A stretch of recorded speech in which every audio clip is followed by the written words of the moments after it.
This is SPJ from Dropping Loads Podcast, the fine preacher of the Don Francisco Promise, and you're listening to the BS Podcast Network. Swag. This podcast brought to you by OuchThatHurts.com.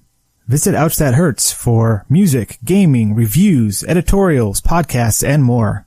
Ouch That Hurts, HERTZ.com.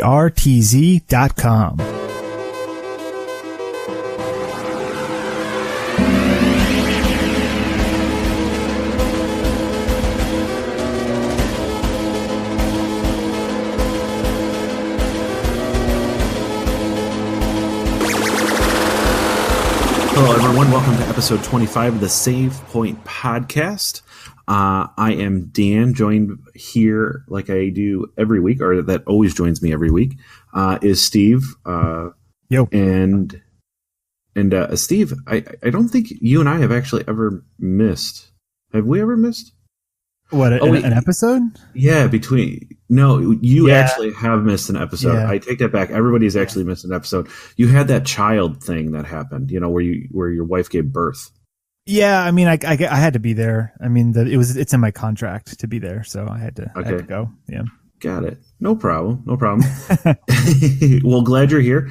Joined here also by Tuesday. Tuesday's back from her absence and her illness last week, right? Yeah. Thankfully. So was this illness because of was it self-inflicted because of a couple of drinks, or was it Oh no, I'm like the group alcoholic now.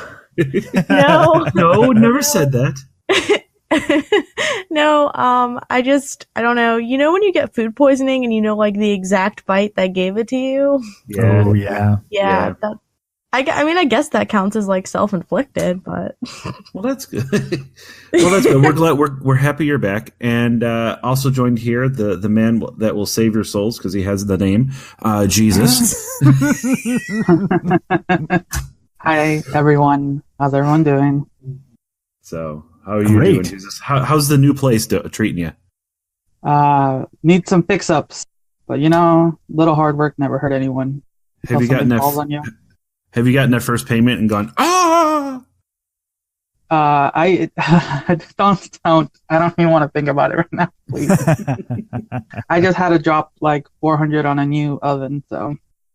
Ooh, fun. Man. Get ready. Yeah, there's a bunch of things to buy for the house, so yay. Yeah. Yay. Yeah, but you've got your own place, so like what percentage of the time are you wearing pants? Like 2% maybe? At home, I'm a shorts person, so. Oh, well, see, so 0% of the time you're wearing pants. Exactly. No pants in this house. Hey, I do. I'll leave that to your imaginations. You guys, for some reason, even when we were on the web chat and we were on the webcams or whatever, and not just recording audio, I never had pants on, so I mean, come on. I also never had pants on. There we go. Oh. We are the wait. Wait. I will say right now, from the probably 0.5% of listeners that find me interesting when I say I have no pants on, to the 95% of the listeners that say when Tuesday says she has no pants on. So, it's the way of the world. Absolutely. But we're glad that you're joining us this week. As always, we do got to do our shameless plug. So check out OuchThatHurts.com. That's HERTZ.com. It's our wonderful partner. You can find all of our podcast episodes that we have posted for this season on their site. Also, video game reviews and really kind of news and some books and some music stuff and all of that. So check it out. It's an awesome site. And then if you want to go to a really, really awesome directory of podcasts, go to the BS Podcast Network. That's bspodcastnetwork.com. They host us, or they have us on their site. I don't want to say host us, but they have us on their site. We're partnered with them. They're a great group of people, so check them out. There's so many different podcasts on there. The one that I'm actually listening to now, I believe, is called The Dinner Party, and the episode is our 1990s TV crushes. Oh, Dinner and a Podcast. Yeah, Dinner and a Podcast. So yeah, cool. So yeah, so I'm starting to listen to that one, and it's really, really cool. So check it out. There's if you're looking for a genre podcast, you're going to find it on the BS podcast network. So check them out. I second that. So awesome. So since you were absent and last week, Tuesday, what have you been playing? Well, let's see. It's really piling up over here for me between things I'm playing. I still haven't touched Breath of the Wild, so sorry to disappoint everybody. Boo. I'm sorry. I'll get to it. I keep saying that. I'll get to it. Probably Last before joke. the new one comes out. Last joke about it, with the statement that you made earlier in this episode, I don't think anybody's disappointed in you right now. That's my last joke. That's the last joke. Okay. But I have been playing Bayonetta. And then what I've really been playing a lot of, which is kind of shameful, I started playing Let's Go Pikachu again, but that's not the shameful one. The shameful one would be how much time I've actually logged on to Tetris 99. Ooh. Hey, there's no shame there. That is not. Yeah, there's no shame in that. There's no shame. You beat number one. I got up to 10th place, and so now I have to get to first place. Wow. Damn. Son of a bitch. Highest I got was 13. Oh, yeah. No, I'm telling you, like, I don't know what happened, because I went from Bayonetta, and I was like, I should see what Tetris 99's all about. And then, I don't know, I got sucked in. It's a disease, I think. We need a Tetris 99 podcast showdown. Oh, we should. We should do that. Steve, you don't have a Switch, though, do you? Nope, I don't. Ah, Steve, Who wants to join give us. me a Switch? That's it. That's his excuse. You're like, okay, I don't have to worry. Hey, you know what this means? I mean, because remember our last podcast, our last episode, all those limited editions. Jesus, you got to send him one of those, man. Yeah. You got to send him one to let him just borrow it so we can have a showdown on Tetris. Yeah, just for like a weekend, man. It's cool. Actually, I actually might be heading to California in the near future. Ooh. So, Okay. yeah. Okay. It's a big state. What part of California are you going to? A little bit more to like the southern part. Okay. Trying to remember not North San or Francisco. south? Okay. Like- North or south of LA? North. Where's San Francisco? It's like right in the middle. I thought San Francisco's south of LA. Yeah, that's what I always thought. What? Like I was okay. So I was only down there for my brother's Marine graduation. So, Uh-huh. that was in that was in San Francisco. But I always thought it was south of LA too, like in the southern part. Nope. San Francisco's like right in the middle. Okay, but Well, somewhere around that area. Okay, cool. But anyway, let's continue. Let's keep going with games. No, there's not geography. Yeah, Jesus, go ahead. What have you been playing? Oh, wait. I take that back. Anything else Tuesday? You always cut, you're cutting Tuesday short so much. Wow. I do. I apologize. Hey, Jesus, what are you playing? Psych? No. I'm going to let Jesus take the wheel. Oh. Okay. Oh. You see, that's what people should do. Let Jesus take the wheel. Let Jesus take the wheel. If the people listening are playing the Jesus drinking game, that's 2 shots you have to down. So to keep in track. Continue. Oh, but I do have good news for Tuesday. Besides this recording on Wednesday, the 27th, Nintendo's going to have a Pokemon Nintendo Direct. I know. I am That's extremely tomorrow. excited. That is tomorrow. But to the listeners, it's in the past. Oh, yeah. So what I'm is so that? pumped. What does that mean? Are they going to be like, oh, here's 300 new Pokemons, go catch them? Like, what are they going to do? Do we know?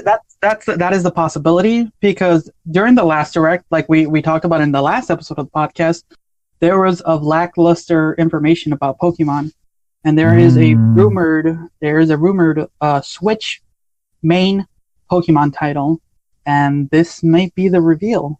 And there's been a lot of hype also with the recent Detective Pikachu movie. They've been doing a lot of a lot of promotion recently. So there's been a lot of Pokemon news on social media.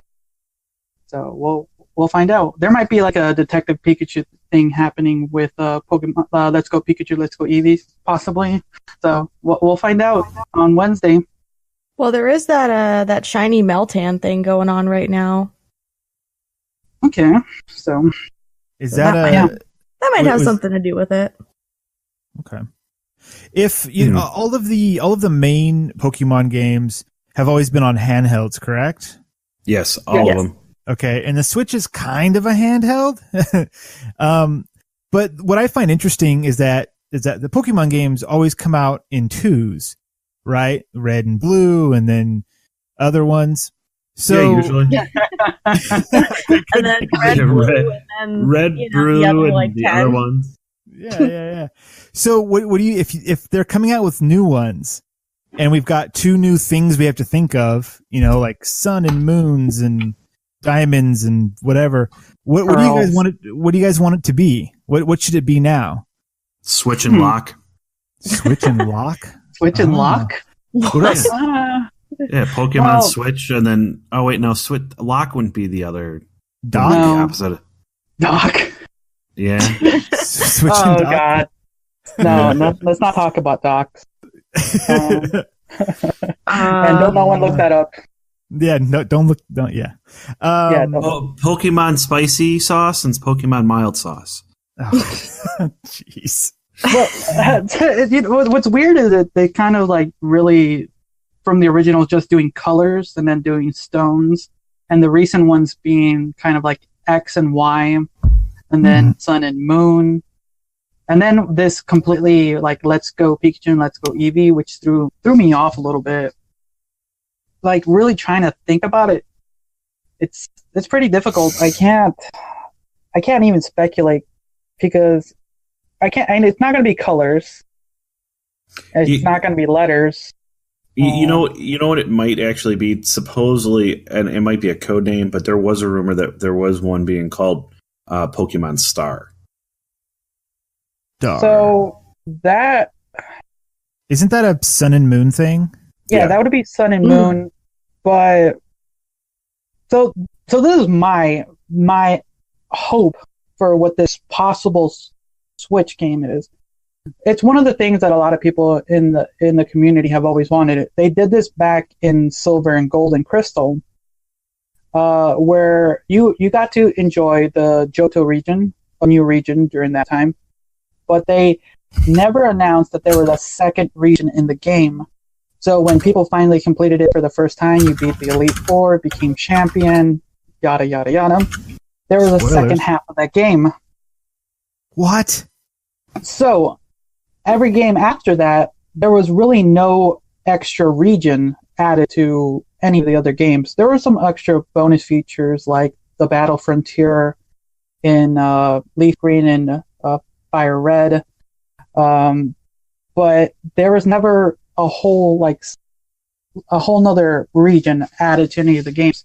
So what I'm hoping, and everyone's been dreaming, is for this specific iteration to be maybe 2, 3, maybe all the regions is my hope, but at least 2 or 3, if possible. That would be spectacular. Oh man, do them all. Call it Pokemon World, and when the game starts up, you get to pick your starting region, and then it goes to that old game and whatever your 3 starters were for that region, and then for all the other regions, once you get there, you can just go to Pallet Town or whatever and be like, "What's up, Professor?" And he'll be like, "Here's the 3 starters," but you just don't get the 3 for whichever one you start in. That would be nice. And you're not too way off, because the image they posted for for their announcement direct, there's literally 3 Pokeballs with right there. So they're stating there's a new journey about to begin, and the Pokemon World or Pokemon Global would be, that actually sounds like something that sounds like a name, but it's right at this moment, it's a pipe dream, but we'll find out tomorrow. And the people listening to this, you guys already know. So I'm hoping you guys are excited, and hopefully we might predict some stuff.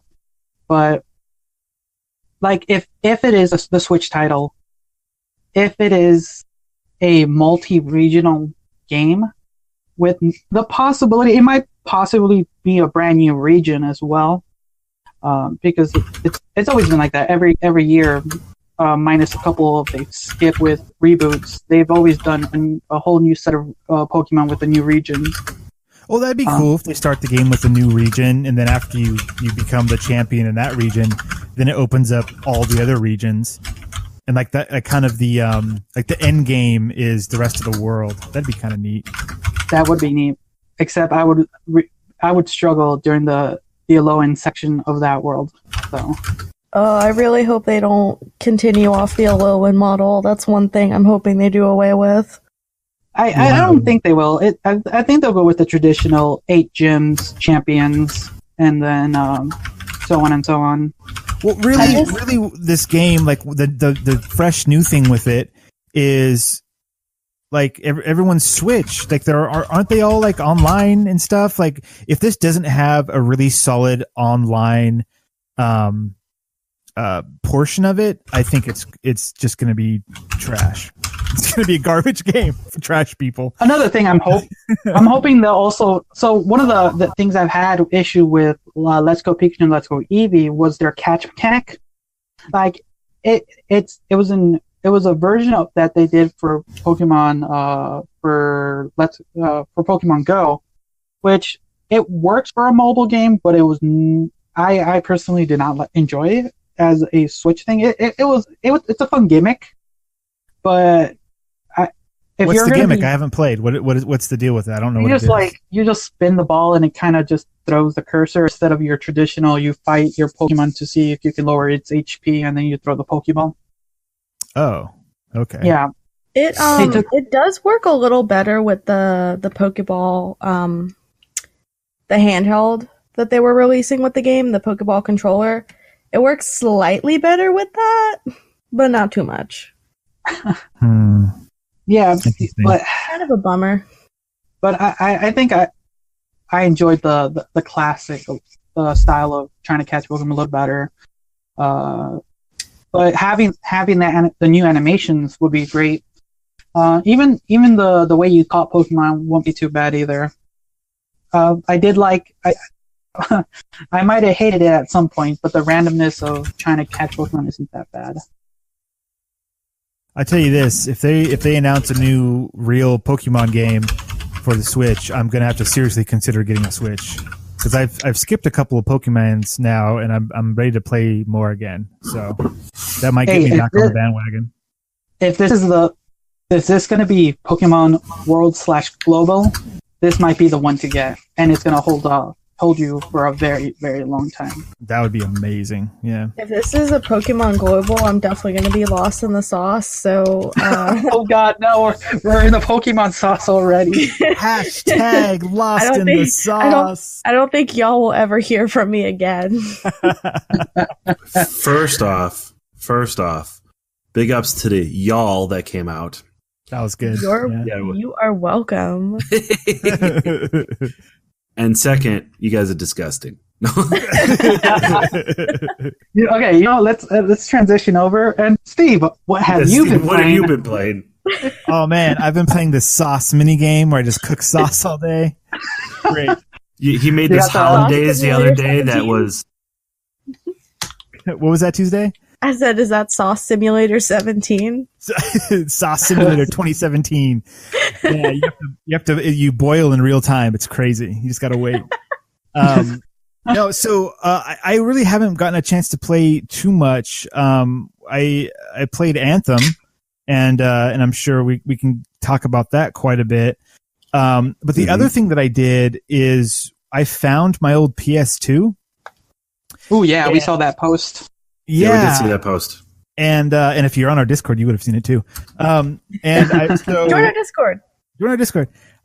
So I've got sitting next to me Kingdom Hearts, Tetris Worlds, the prequel to Tetris 99, Jak and Daxter, and then the Metal Gear Solid: The Essential Collection, which is just 1, 2, and 3. And so I plugged it in. I found my one of my monitors in front of me has the old plugs, and so I plugged it in and started playing. Or did a new save of Kingdom Hearts, and got about half an hour in and went, "This is bullshit," and I turned it off. not because it's bad, but because like I don't have time for that anymore. Like it's very slow and methodical, which is great. Like that is a cool game design when you have time for it. But I turned it on at like 10 o'clock, and it was like 10:45 or something. And I was like, I don't even have I'm still stuck on this island. Like this dude, like I raced this guy around and I keep losing. And it took me forever to find the sheet, because you got to find a sheet that's in the game. So like the game starts off, kind of slow, but it's the presentation. This takes me like way back. The presentation of the game was really well done, because it keeps saying like, the door is open, or the door is closed, and like, what do you want to be, melee or magic, or there's all that selection going on, and they've got the stained glass of the Disney princesses. Like the whole thing is definitely has a very unique vibe to it, and I've always thought that was really cool. Unfortunately I just don't have the time. I don't have the time for that anymore. I really don't. It's sad. I wish I did, but I was kind of hoping that I'd get into it, but yeah. No, you're right. It's we're at a point where like there's like an abundance of games out there that there are specific games that we can't pour excessive amount of time into it, and sometimes we have to just jump into a game that can only we can enjoy for half an hour. That's kind of how I was when I was playing Fortnite and Apex Legends, because you can just play a few matches and okay, I'm done. That's kind of it. It's interesting that you bring that up, because that was kind of my vibe that I was getting with Anthem, but then Anthem stole that vibe away from me and made me bored again. So the other game that I've been playing was Anthem, and I played with Dan and some other people from the Discord, and we had a great time. It was Friday night. There was a bunch of us on there. We were chatting, we were playing, we kept going out there and doing these things. And so like the gameplay loop is you're at your base, you walk around slowly, you talk to people, and you get little bits of story revealed to you, and you go, okay. And then you launch out into the world, and if it's a public game, then you get matched with whoever. If it's a private game and you're in a group, then you everyone launches out together, and then you play these like really cool action-packed missions, and then then you hit a brick wall and you have to start over again. That game has a real issue with its flow. It doesn't know if it wants to be a multiplayer game or a single-player game. Today, like I sat down today, but the kid was napping, or one kid's at preschool, the other kid's napping, right? I get some chores done, and I've got like maybe 45 minutes until she wakes up. I go, okay, I'm going to play some Anthem. And so I pop in Anthem, and I notice that my mini map is full of like the little symbol where it's like somebody wants to talk to you. And so I'm like, all right, cool. I'll go on and start talking to people. Well, everybody had like 10 minutes of dialogue to talk at me. And by the time that it was all done, I was like, man, it's been like 20 minutes of just being talked at. And it's like exposition in a movie where it's just like, this is going on and this and that, and memorize this name. And then this thing happened one time. And then like some of them gave you missions to go on, which is cool, because that's what I was looking for. But a lot of them, it was just expository dialogue. And so I was starting to get really frustrated with the game, because I want to know the lore. I want to know the stories. When a game has a good story, that sometimes trumps game mechanics for me. If the story's enough to pull me in, I can handle the other stuff. So I started getting frustrated with the game, because I listened to these people talk for like 20 minutes. Most of it's interesting, but I really just wanted to jump in and start playing, and go out into the world and do the I'm in a giant robot suit game. And maybe that's my fault for not just going and doing that. But all these dialogue things, I was like, well, is someone going to give me a new mission? Like, what is? I need to go talk to everyone to see what's going on. And so I think they've made a mistake there, or a misstep, especially since after everyone talks at you for 20 minutes and then you pick a mission. Okay, now I'm going to go do this mission. And then you've got these loading screens. And these loading screens, which it's not as bad as how we were joking about, like, or we were talking about like 2 episodes ago, where it was like, oh, it's like 5 minutes of loading screen and 4 minutes of gameplay. It is not that bad. The loading Thank screens, you, Day One Patch. Yeah, Day One Patch did a great job with that. The loading screens are just long enough that I start to get bored, pick up my phone, look at something for about 10 seconds, and then it's done loading, right? And the loading screens are so boring. It's just a static image with like one line of text at the bottom. They have all of this expository story that they want to tell. Tell it on the loading screen. Like, have somebody like have that be the loading screen. Like, pull up like a little, like they could have had the game be like, oh yeah, you're loading, or you're jumping into your mech, and a little screen pops up in the corner, and it's like people are talking to you, and it's, it's loading in the background, it's loading the level in the background, but as it's loading, you're getting some information, or something's happening, like how they used to do, like they did in like Mass Effect back in the day, where you would be, you had to take these long elevators between levels, and really it was a glorified loading screen, but there would be like dialogue in the elevator, or something would be happening that would catch your attention instead of just a static loading screen. So I'm kind of nitpicking here because I have had a whole lot of fun with the game. It's just that it has some issues that just, I understand why it's getting like mid 60s on like Metacritic. It's like 6 or 68 or something like that. Mm-hmm. It's currently sitting at a perfect 60 on Metacritic. A perfect 60. Okay, so it dropped a little. But I understand that. Like, the things that it does right, it does really well. Like, I want to be out there in my mech, running around, fighting things, getting loot, playing. Like, the matchmaking it does with random people is fine. You don't need a whole lot of communication. It's the game itself really, you know what you're supposed to be doing. There's not that much tactics that you need to learn. At least the point I'm at in the game, which is I'm at level 14, I think, something like that. It does a lot of things really well. It's just, it stumbles on a lot too. Like the whole single player stuff, like all of that walking around the fort and talking to people, that's a different game. That's like an RPG. And they've got these 2 very different games that they kind of shove together that I think that as time goes on, they either need to stop that, or we're going to see Anthem 2 come a lot sooner than we thought, and it's going to excise a lot of that story out from the way it's being told right now. Okay. That's my soapbox on Anthem. Having fun, I'm going to keep playing it. I'm still having a lot of fun with it. It's just I get frustrated sometimes. No, you're not the only one. I've been touted as an Anthem hater recently a lot, and I'm gonna start by saying this: everyone can enjoy any game they like. Everyone's welcome to enjoy whatever game they like, whatever anyone says about it. If you like playing the game, go ahead and play it. Like, there's games that I know I play that people don't like, but I enjoy playing them. I want to start out by saying that the issue I'm having with Anthem is they spent 6 years working on this game, and on top of that, it's BioWare. They've done so many great games, minus Mass Effect Andromeda. That game was a pile of shit, man, and I played all of it. Hey,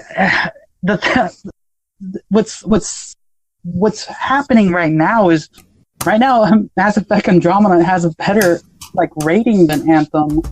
Not only in Metacritic, but with the people, and the sales numbers for Anthem isn't doing that well either. It actually sold half of what Andromeda did, and Like, I know what state you're talking about, and be very careful because that's just UK, and they're only counting physical sales. They're not counting digital. Yeah, physical sales.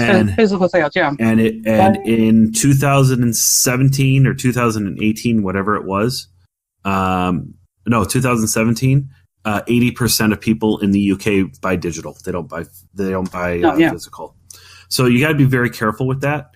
So I'll let you finish, and then I'll say my part. Okay, but I don't know. Right now, this game's not sitting so well in the public. Like, a lot of people are enjoying it. You know, like Steve said, what the game does right, it does really good. The gameplay's fun.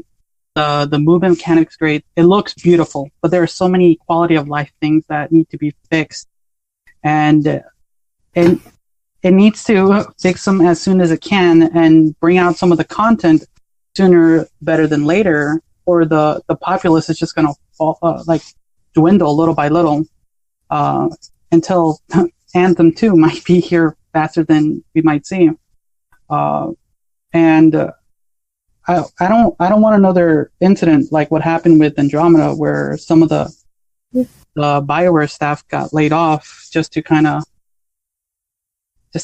fix the numbers for EA. That would suck. Like, BioWare has made so many wonderful games. I wish they just kind of went back to traditional single player. They've made so many wonderful things, minus Andromeda. Like the leaders of BioWare, that old BioWare that you're thinking of, aren't part of BioWare anymore. It's a different company now than what it was, and it's kind of showing with Anthem. Yeah. Well, I think so. I'll touch upon Anthem because that's the only thing I've been playing too. I am absolutely in love with the game. Okay. And it's not for the story. It's not for the I don't want to say content. It's not for the story. Steve, I agree with you. I think the story and the way that it's being told is completely and utterly the downfall of this game right now. Mm-hmm. I don't really care about the characters. I kind of am intrigued by the lore. I just wish they would tell me a different way with it. Like, the way that I'm looking at it is, I want to play the game, and I'm going to play the game, and if I want to figure out the lore, I will go to the wiki page, or I'll go online and I'll watch a video of, okay, so this is the Anthem lore. This is why I'm doing this. And they could put that in the loading screens. Yeah, that sounds like Destiny 1 all over again with the Grimoire cards. Yeah. So the thing that I'm looking at then is, so why do I like it so much? I love the fact that this is the game that I can go over and the grind part to get to level 30 sucks. And I think that that's what everybody's hitting. The end game, I have no idea because I haven't hit end game yet, but you still have Grandmaster 1, Grandmaster 2, and Grandmaster 3 levels that you can get to. Like right now I play all the campaign levels on hard because I know that that's going to be the best loot, and it's hard. I mean, you can't tell me that this game is a pushover either. It can, if you min max some of the stuff, you can actually break it. It's pretty breakable right now, actually. What do you mean if you min max? There's certain weapons, if you get the right ones, and certain things you can actually break and beat. Actually, the recent patch you can't, but there is one stronghold that you could easily farm some of the masterworks really easily, and there was there was two specific guns that if you didn't matter which javelin you had or what abilities, these two specific guns could just wipe this specific stronghold easily, and it was pretty broken. They fixed it. It's challenging, but it's still pretty broken. Because if they, I disagree with that. I don't think it's broken. For how much I've played with it, on it, I think the pacing. That's the scenario I'm stating at the moment is the loadout they had on them. It's broke. This specific loadout is broken. I'm not saying the game itself is broken. Just this loadout. Okay. Yeah. Okay. I can understand what you're saying. It just The game has faults. You know, I'm not going to say that it does it deserve a higher. Would I rate it as a higher thing than 60 or 70? Probably not, because I do feel that the story is extremely lacking. Like I said, I care less about the story. I mean, really, I could care less. It's like we have this. You know, me and my one buddy. So I've been playing it on Xbox. I've been playing it on PlayStation, and I've been playing it on PC. So my one buddy that I'm playing it on PlayStation with it's the only guy that I'm playing with right now. We've been playing, and it's kind of funny. It's like we have the three characters that you mostly interact with besides Bryn. Like the first one, so the lady, we call her the bitch. Because she kind of is a bitch. Yep. Then we have the wimp. Your Cypher. I mean, what is his name? Aaron or Owen or whatever his name is. Owen. Yeah. He's kind of a wimp. Like, you know, it's like, you know, one part of it is like, oh, I want to pilot and I want to do that, and I was kicking ass out there because he actually got to. And then it's like you yell at him and be like, what are you talking about? I got my own javelin now. I don't have to answer to you. You know, type sort of thing. I mean, that was like kind of like my thought when it came to it. So it's like the story kind of falls. And then you got the Russian. You got the badass Russian or the guy that sounds like he's Russian. Which kind of makes me upset. My one buddy was just like, I wish I could pick, you know, we either pick female or male voice. I wish I could pick the angry Russian voice, you know, and talk that way through the whole game. DLC voice packs incoming. Yeah. So like I would DLC voice packs incoming. So if I would take, and if the whole story was told to me through like my intercom as I'm flying around, I'd be happy. For me to be able to fly around and do missions, and then if I had like a specific area in the map that I could go to that I could forage everything, and then I could make my javelin do everything else, I could completely get rid of the whole Fort Tarsus thing. Like I care less about Fort Tarsus. Okay. If we took the game and we took that element of, we can jump from this battle, and then we can jump from this battle, and we can jump from this thing, and we can go back and forth. And then this whole place is huge. And literally all I'm doing is flying around in it, and then upgrading my guy, and then flying around more. And then the whole story is being told through me. Maybe I'll do a cutscene here or something like that. I think the game would be, I think you're looking now at a 70 to 80 range game. I think what kind of does lack in me a little bit is that the missions are repetitive. They seem like they're almost basically all the same. Go here, beat these guys. Go here, beat these guys. Travel here, click on this thing. But you know what, though? That's the type of game that that everybody knew what this was going to be. This is the type of game that Destiny is. This is the type of game that WoW is. You know, go here, fetch this, do that, do this, do that. And it's basically 90% of the stuff is the same. So if anybody going in there and saying, oh, I thought there was going to be more mission diversity, well, guess what? You're wrong. Yeah. And if you were going into thinking of that, then you had absolutely no idea what type of game you're going to get yourself into. I think the game is fast paced. I love the verticality. I keep saying that. I guess that I'm one for now. Instead of looking at the size of something, I'm looking at the verticality of stuff and where you can go with it. I absolutely love jumping off the cliff and dive bombing, and then skimming across the water to cool myself down, and then going up or flying in and throwing. Like right now, I'm maining the Ranger. Like the Ranger is my best guy. And like when I have my ultimate, like people think, okay, you know, I've seen a lot of people where they've just kind of stand there and they hit your ultimate, and then he kind of has these rockets that come out of his back and he's just hovering there. Like I love just dive bombing, hitting it, and then as I'm going through, I'll hit the ultimate, and the ultimate will and I'll just fly through. So it's like, and then I'll turn around really fast and I'll see all who I just wasted. You know, I mean, it's so I'm enjoying it. Like this is the perfect game that says, hey, what do you really want to play with a friend or two or three? And you're like, well, I really don't know. You know, let's pop on Anthem and let's go do a couple of missions. Yeah. That's the type of game that this is. Just hearing you talk about this. Hold on 1 second. Just hearing you talk about this, what it seems like maybe their major misstep was going and not making free play the default mode for this game. Absolutely. They need to throw you, like you're in the fort to like do your modifications to your mech or whatever, that's fine. Throw you in free play. And then from free play, that's when you go out and you find your missions and then you say, okay, I'm doing this mission now. Not the other way around. Because it's just loading screen and then mission, loading screen and mission. Let me fly there. Let me cruise around, shoot at a couple things, maybe see somebody else fighting and go and join them or something. That would make more sense at this point. I kind of take it back and look at it like we're playing the Division. You have your base of operations and you have these safe houses, and you go around and you fly around, and then you just move around and you go to different missions and you go to different areas.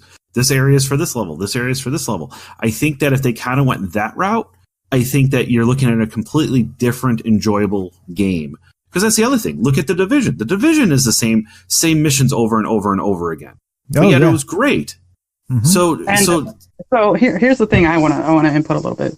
Like you said, this is the type of game that you would want to play. Now that's the thing. Right now we're so saturated with these types of looter shooters that there's so many better ones out there at the moment that. But those other better ones that are out there at the moment have been out for a year, or the one that's been out for 6 years. And they have so much more content though at the moment. Like it already has legs to stand on. And Anthem, even though it looks gorgeous in the gameplay, like, can it test the time to stay there? That's what people are having issues right now. It's like everyone's interested. It's the new game. It looks beautiful. But how long is it going to stay there until people either jump back to like Warframe, to Destiny, to like coming up the Division 2? Like you even stated that even though it feels like it's your classic like Division 1 with a couple better updates, but that game had some things right, and we'll see if Division 2 will stand out to even be. It'll probably overtake Anthem. And I don't know if it's going to overtake Anthem. I think you're looking at two different types of games, even though they are kind of looter shooters. Yeah. I think you're looking at a different type of player base with that. Yeah. I think the people that are loyal. Plus, the other thing too is that you're looking at the difference between a sequel and a new IP. A new IP is always going to be rated harder and looked at harder and. Always going to have that lower player base because you've already established the player base with the first one. What I'm saying though is that give Anthem in the next 180 days. Supposedly they're going to be releasing 3 more acts. So you're going to be getting a whole ton more of story missions, which means that the level caps are going to go up, which means that there's going to be more guns. I guarantee you they're going to introduce new javelins into it. You can't tell me. I mean, you got the Monitor. The villain, his right. Javelin looks amazing, and I don't know what kind it is. So no, you have it right. They have the content coming up. The issue is like it's coming up. Like I don't know if the audience will stay put. That's the thing. There's like with the upcoming games and the games that are already standing and the updates that are coming to it. Like, is the audience still going to be playing Anthem? Absolutely. To the point where absolutely, and if anything, it's going to be more. I think so. I think so. I think this is one of those games that the ratings are going to try to bomb it as much as it can, kind of like they did with 76. But on the other end of that too, you're going to have your player base, and it's going to pull more player base in. And when there's going to be more content that comes, all it's going to do is pull more people in. So I think it kind of goes into the fact of. And I know we're kind of going on about this, but it kind of goes into the fact of when we were younger, we waited for a magazine to come out for a review on a game, and then that's how we made our choices of what we wanted to play. Now all we have to do is type in Google and put the name in there, and yeah, Metacritic can go in there. But anybody who looks at it and says, "Oh, I want to be cool," or wants to make clickbait for whatever reason, now suddenly that score goes into Metacritic, and it's going to drive it down. I mean, look at what they wanted to do with 76. I'm thoroughly convinced. Yeah, 76 is not without its issues, but it's also a Bethesda game. You're talking BioWare and working with Mass Effect, and you're working and all of that. Yeah, they slipped up with Andromeda, but you're still saying that studio has the thought process behind it to make a great game. Well, guess what? Bethesda still does too, and they still made a great game with 76. But you have people out there that just all they wanted to do was, I don't even care if the game was wonderful and there was absolutely no bugs. They were still going to take a shit on it, and they did. Well, there was a lot of there was a lot of reasonable criticism if you look for it. That was the thing. You had to find the reasonable criticism. So that's what I'm saying, is that just don't take a Metacritic score or go over and say an average score of what's going out because of all of these, because a lot of people are out there making clickbait and just say, okay, we want to shit on these games because everybody else is shitting on them, so we want to get our name out there, type sort of thing. And then I'm not saying that that's everybody. Or anything like that. But what I'm saying is that you just got to be extremely careful with like these new IP things, because these new IP reviews, because I think the game, it's not without its faults, but I see a game that people are still going to be playing 6 years from now. Look at what is it? Rainbow Six Siege. Rainbow Six Siege. It came out. It was horrible. People are like, this is so boring. There's only 6 maps, or there's only 4 maps, and people are whatever like that. And now there's tournaments, and it's one of those more underground great games that people play from Ubisoft that people are still playing because of how much shit has come out for it.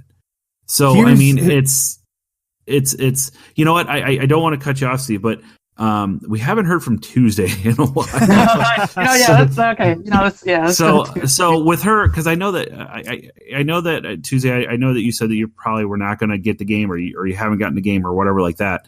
For what you heard, though, I mean, like, what is your opinion about this? What do you? I mean, do you think that this is, everything that you're hearing? Do you think that this game could succeed? Do you think that it's not going to succeed? What's your thought? I mean, I think it's doing well now. I think from what I'm hearing, it sounds like it has a few things that are a little lackluster, but I think could be fixed. I mean, like, just listening to you guys, I kind of want to play it, not gonna lie.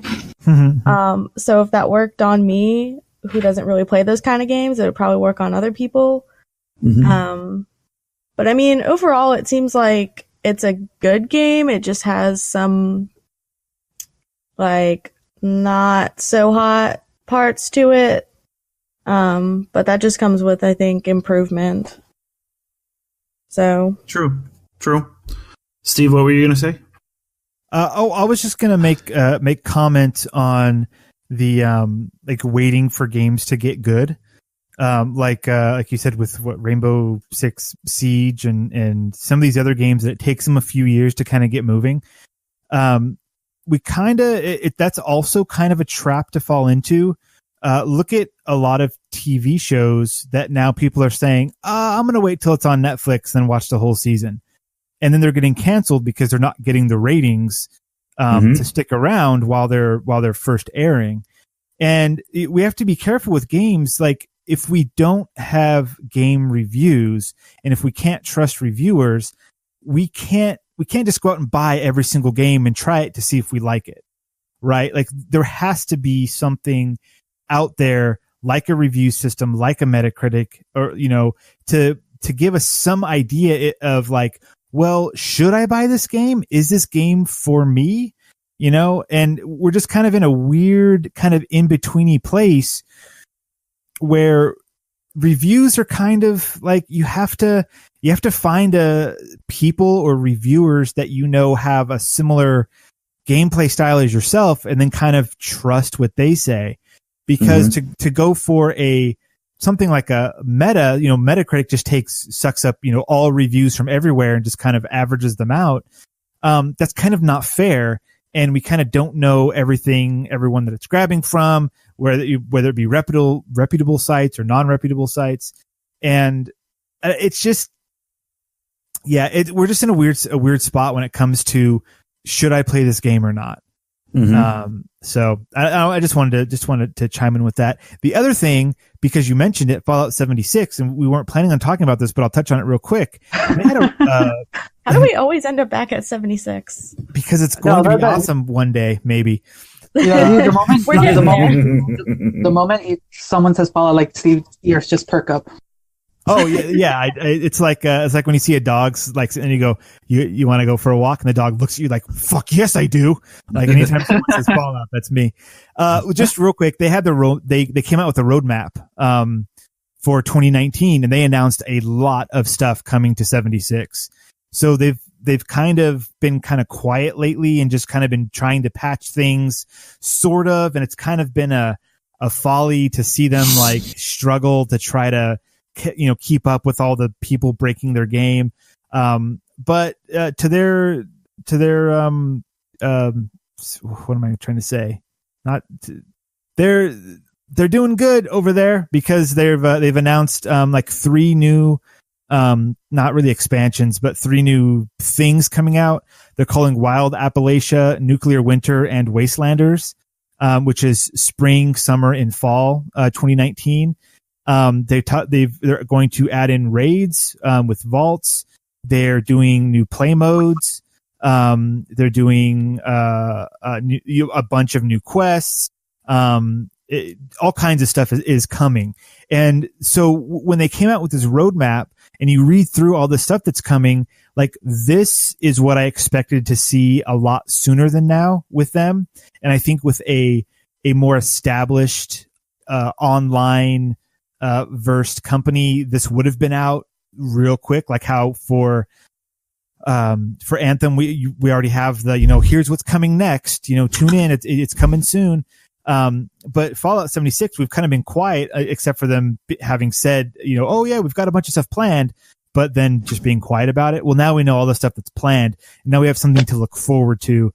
And so I'm excited again. I haven't played for weeks now, and their roadmap coming out has made me excited to jump in and play some more. So just wanted to future talks for next week. Possibly. Wait, do what now? I didn't hear. Future Fallout talks. Oh, future Fallout talks. I don't know if I'll have time. We'll see. I'm still like, time is such a luxury for me right now. It sucks. Because Anthem, I want to get to more of the end game stuff with that. And from last week, I still have Far Cry 5, which I was diving through, Subnautica, Resident Evil 7. I still haven't finished Assassin's Creed Odyssey or Red Dead Redemption 2. I've got all these games just like riding on my back like monkeys, just digging their claws into my shoulders. And I gotta get to them. Gotta get to them. So to go back and then we'll get off of Anthem. I'm looking at Metacritic right now while you're talking. Okay. Oh, so you weren't listening. Thanks a lot. No, Dan. not at all. Not at all. So this is where I'm talking about. Okay. So they have the critic score and then they have user score. Okay. Like the user score is 4.4 right now on unfavorable, but here's somebody, it's 4.4. okay. Oh no, you go. I'm gonna look it up. But this is one thing that Metacritic is counting as a 0. There is no hate, only fact and criticism. Childish fanboys have to admit it. Nice graphics, that's all. But a lot of system problems, bugs, boring quests, meaningless gear. I can't believe BioWare spent 6 years on this handsome garbage. That's not a review. That's a criticism. It's a criticism. That's called, I want to throw a temper tantrum because it's not the game that I thought it was going to be. But it's a reasonable criticism. It's if you look at what looter shooters are out there, there's a lot they could have pulled. There's a lot you can pull. There's a lot of quality of life you can pull from different games. That makes sense. Having the ability to create a waypoint for yourself. Simple. But why isn't that in there?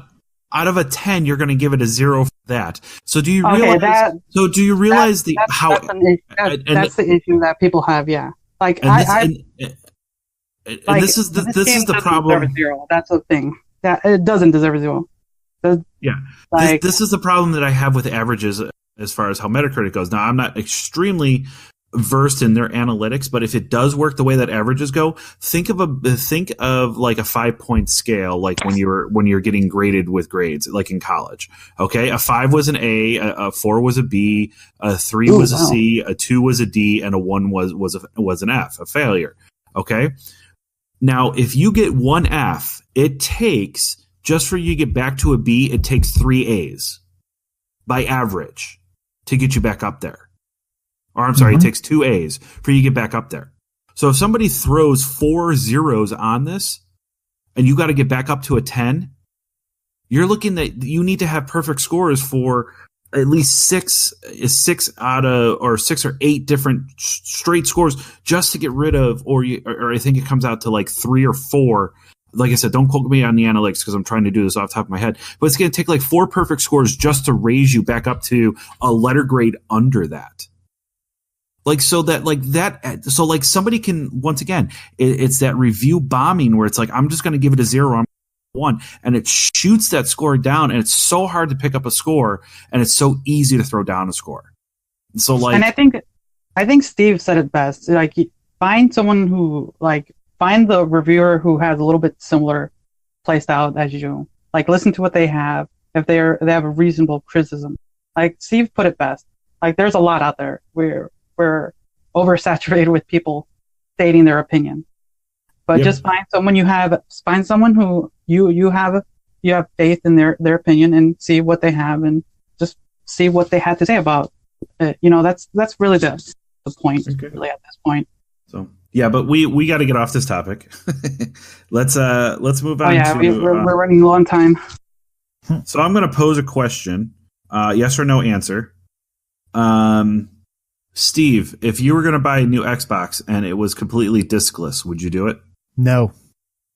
Tuesday. Absolutely not. And Jesus. I'm not an Xbox person, so no. So there has been, basically, it's a rumor page, and I'm looking at express.co.uk.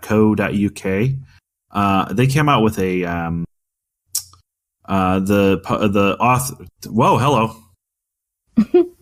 Hello? Hello? Did you guys hear that? Hello? Did you hear that? No. Sorry, no. Are you okay? Yeah, sorry, I apologize. Hey, I pulled up the website. You're okay. I pulled up the website, and then out of nowhere, there was a video that started playing. I couldn't find it. Oh, okay. So I got really loud. Okay, we need to see if you need some help out there. No. So You would tell us though, right? So I'm sorry? You would tell us though, right? Wink. I would. Wink once for yes, 2 for no. So the article comes out. It says Xbox One news: shock new Xbox update is bad for Sony's PS4 console, which I really don't understand because they're talking about new consoles, and if new consoles, that means the PlayStation 5 is going to come out. So it's too, I think, early to start comparing. But whatever, we'll give Gary Jones on the UK Express, home of the Daily and Sunday Express. Which I don't know why we're looking at it, but there's been a couple of things coming up of that. It appears that Microsoft is making plans at the Xbox One conference for E3 to possibly unveil new hardware. Yeah, I've heard about this, that they're going to announce at this year's E3 for a 2020 release. Mm-hmm. Two different consoles. One, like you said, discless, and then one with a disc. But they're going to be marketed as like a budget console is the discless one, and then like the Extreme Pro, whatever they're gonna tag it as, the other one with the disc tray. And there's other differences that have been rumored, like the amount of RAM or the processor speed. There's other like little differences between the two of them, which always changes. That can change within 6 months from release to a year. So yeah, and this is all rumor. This is all, there have been no announcement. This is all strictly rumor. So but I get it. I see why they're doing it. So supposedly the code names for these, codename Anaconda, and then codename, the other one is called code Xbox Lockhart. So the Anaconda will reportedly cost $500 at launch. Both machines will have the same CPU and 1 terabyte of storage. Both are looking to come out in 2020, with the next Halo game to be in a launch title. I heard that too. What is it? They're saying that the Lockhart is going to be the discless one, and the Anaconda is going to be the more beefier one. But there's really no, like, obviously there's no specs. We can't even speculate on specs of what that was going to be. So the question I have posed with this is, one, like I said, would you buy a discless game system? I wouldn't. I always like to be able, if I can, get a physical copy. Well, see, for me, that's not why. I absolutely love the fact that things are moving digital, and if Xbox, and this is where I know this is the direction you're moving in, Xbox Live and the way that they're doing those kinds of things. But for me, my Xbox is also my entertainment system. So I need a way to play movies that I have on disc, on something. I don't want to I don't want to buy a separate Blu-ray player or something. So that's the main reason why I wouldn't want a discless system. I guess also some games that I anticipate not really liking, I buy on discs so that I can trade them in later. So there's that, but that's kind of beside the point, I guess. Yeah. Well, I think, this is not necessarily about Xbox that has come up in the past week also, which I don't know. Obviously, they're planning new consoles. I don't know, like, how much we can really speculate on the new console until we actually see it. But on the other end of this, there is kind of a, and I think it's been brewing for a long time, and they're just making more steam about it. And it's back to the whole crossplay thing. Supposedly, Xbox is going to be partnering with Nintendo and putting Xbox Live, the Game Pass, and using their xCloud technology and putting Game Pass onto the Switch. So you'll be able to play Xbox games on the Switch. Genius. But I have yet to see something where it says that you can play a Nintendo game on the Xbox. Don't need to. That is unnecessary. You wouldn't want to put a Mario game on an Xbox? It's fine. Don't need that. What? Yeah, Then it's Pokemon. fine. You can join us. Yeah, but it's fine. No. I'm okay with it. You can join the Tetris 99 party. Okay, sold. I need it. See, there you go. The only reason why I go is because Nintendo, to me, has notoriously not been good with online stuff. Oh, that's true. And so I don't want to go onto my Xbox and then enter in my 29-digit Nintendo friend code to log on, and then not be able to talk to strangers because it's for kids only. And just like there's all these things that they just don't. They're not current and up to date with how online stuff works.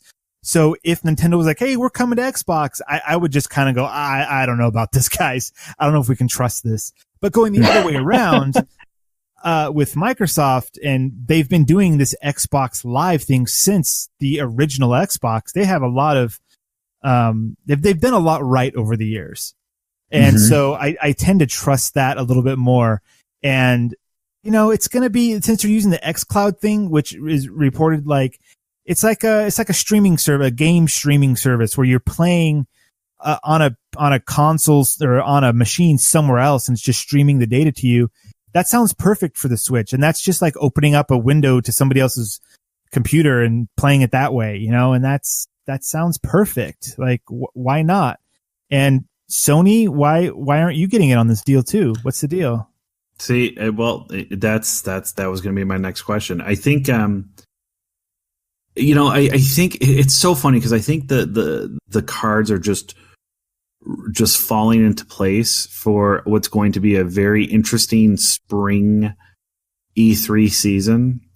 So that PlayStation is completely not going to be at E3. Like they're not even going to be there. Okay.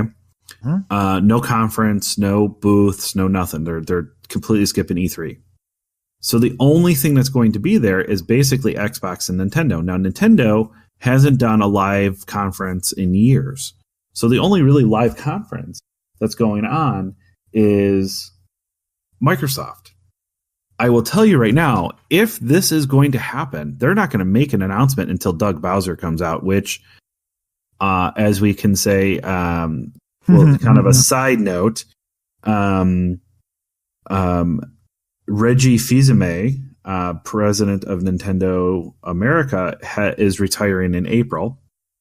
So first off, in my personal opinion, I think he's done wonders for Nintendo, and I thank him for all of his years at Nintendo, and I hope that he has a wonderful retirement, and and I hope that he appears on other things and other interviews and that. But so that's that news. So we do know that happened.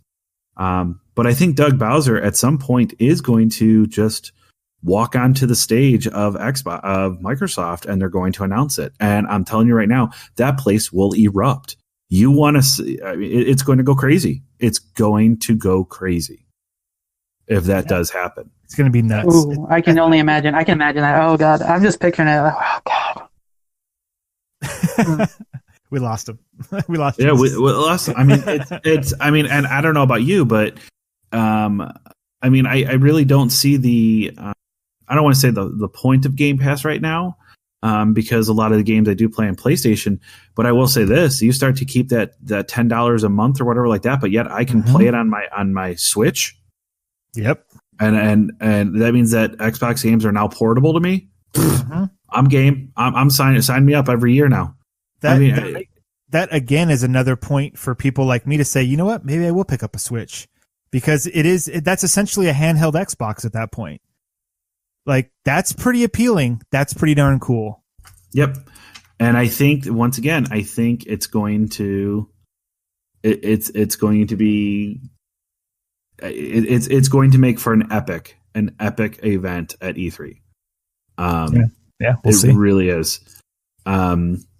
So speaking of Nintendo, and I think we'll get into the last part of our topic. Or our show. I posed a question to you guys last week. And that's right. And we have our poll going up right now, so you can check it out on Twitter. And we went through the Nintendo Direct. And Tuesday, I don't think you're going to be able to answer on this because you weren't here, unless you do have an opinion about it, which we'll definitely take. So the Nintendo Direct, there was a certain game that was Link's Awakening, which is obviously a remake of a Game Boy game. And I mean, I don't even know. Do you call it a remake? Do you call it a remaster? What would you call it? That is a good question. I would say this veers a little more on the side of a remaster. Okay. Yeah. Only because it doesn't really look like they changed it. When I think remake, I think like they made the game, but they changed aspects of it, whereas remaster, I think of it as more of like how this is. It's just a release on a newer console. It's a little more updated. Okay. Well, they did add little sneak peeks of like little Mario hints and stuff like that. But for the most part, it is. I would say it's a remastered as well. Yeah. So the question I posed is not whether or not it's a remake or a remaster, but is this game worth a $60 price tag? This game came out, hit the original Game Boy, right? I believe so. Yep, in 1993. Hit the original Game Boy. They're now remaking it for the Nintendo Switch. The game back then would have cost, I think Game Boy games were $30 or $40, brand new. Now we're going to add $20 on for what you guys have admitted. Don't really think they're going to be adding any aspects to the game, just visually look better, obviously in color, HD graphics and all of that. So, but you're taking the same type core game. How do you not make it $40? Why are you going to charge another $20? Because you have updated graphics? Because Nintendo fanboys will pay it. It's true, we will. Yeah, we would. I'm not gonna lie. I mean, and if there's a collector's edition, I'll probably pay another $20 to $30 more. Okay, so I just want to have like a really nerdy moment here, because as you were saying, like $40 in 1993. So I immediately went to an inflation calculator because I'm that big of a nerd, and the game should actually be about $70. So really, we're getting a deal. I love the rationality she's trying to put in this. we're getting like a $10 price break here. So like, come on. Wow. No, I'm done. I'm out. That makes complete sense. Like if this is just a remaster, and I don't know if we really know if they've added anything more to it, but we're talking a game that came out in 93, I think is what it said. Let's see, 1993 on the Game Boy, and there was a Game Boy Color version as well. But like they had to not that they had to, but they remade it. It's in 3D graphics. It is very stylized. It looks cool. I watched the trailer for it. It looks like this fun game. It's colorful. It's and so they had to put work into it. It wasn't just a port, right? You're not just getting the Game Boy version of it for $60. It is from head to tail. They've had to touch this game, right? They've had to change everything on it to make it new. So $60 for this. I don't know how long the game is. I don't know if it's like a 2-hour game or like a 50-hour game. I have no idea. But if it's an average Legend of Zelda game, then yeah, I say full price is fine. It's perfect. There are going to be plenty of people that have never played the original, and this will be their only way. And so, yeah. And like Tuesday said, money wise, they're coming out on top. They're saving $10. So why not? So you guys, I'm taking a consensus that you guys all pay the full price for it. Oh no! I would, but I wouldn't at this moment. I would pay probably 40 or 50, but I wouldn't pay 60. As much as I joke about, like I would consider myself a Nintendo fanboy, but even that, I wouldn't pay 60 for it. Like the game, like from reminiscing, the game is enjoyable and the remake sounds like it was fun. But would I spend $60 on it? No. Unless there's a collector's edition, then I'll probably hunt that one down. That's funny because you're like $60, no. But if it comes like bundled with a Switch for like an extra, $80 or whatever, then you would buy it. That's just interesting logic to me. Hey, just because I'll drop another like $400 on a new Switch with Link of Zelda doesn't mean anything. What I think will happen is that this thing will launch for 60. And then by holiday season, it'll be down to 40. I'll take it then. Yeah, exactly. Please, Nintendo, nothing goes on sale. Nothing goes on sale with Nintendo. Yeah, that's right. But it's going to be considered a core game too. Like, I mean, Breath of the Wild hasn't gone down in price. Now, granted, I know it's a very popular game. It's a new Nintendo game, but games they consider like core games usually don't go down in price. Interesting. It's probably going to stay the same. All right. Fair enough. True. Okay. Which is unfortunate, but I mean, that's Nintendo. That's them saying like, look, you want this? Pay for it.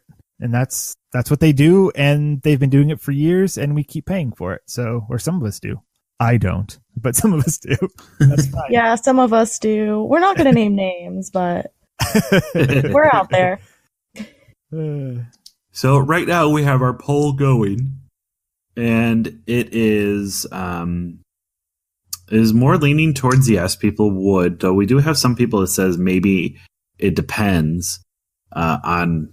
And then we also have we are currently having a discussion on our Discord, in our poll channel. So after you're done voting, you can join us in our discussion and see why people said yes, why people said no, and why people say depends. Yeah. So for our next poll question that I want to do, we're going to go back to the PlayStation. We're going to go back to the Xbox. Would you buy a discless Xbox? Or let's just put it, would you buy a discless console in general? Console in general. Yeah. Or a discless / non-cartridge general. Yeah, let's go with that. So we'll pose that question in our polls. So if you want to, please join our Discord. The link is at every social media site that we have connected to our podcast. So check it out, especially at ouch.hertz.com and the BS Podcast Network. So check both of those out. just want to thank you again for listening. Do you guys, anybody else have any final thoughts about today? No. No. I think I will buy a Switch, just not yet. You better. I'm waiting for it. I mean, just think, if you do get a Switch and there is a Pokemon that does come out, we can all be Pokemon masters together, and we could trade. Oh, shit. We can also all smash. Oh yeah. Wait. Oh, wait. What are we talking about here? Jesus, she's talking about the game. I know. What you guys? Who's got pants on right now? Raise your hand if you got pants on. Nobody. Got it. Cool. All right. It's not like we didn't go out on a high note. No. So, you guys know you love us. That's why you're still here. Yeah, absolutely. But so that's our poll question. Would you buy a discless or a cartridgeless console? Let's discuss it. And I think that's going to do it for us. So everybody have a good week. Happy gaming. I'm out. What about you guys? Time for me to sleep. So time for more Tetris. Logging out. So cool. Bye. Bye. Bye. I thought logging out was the bye.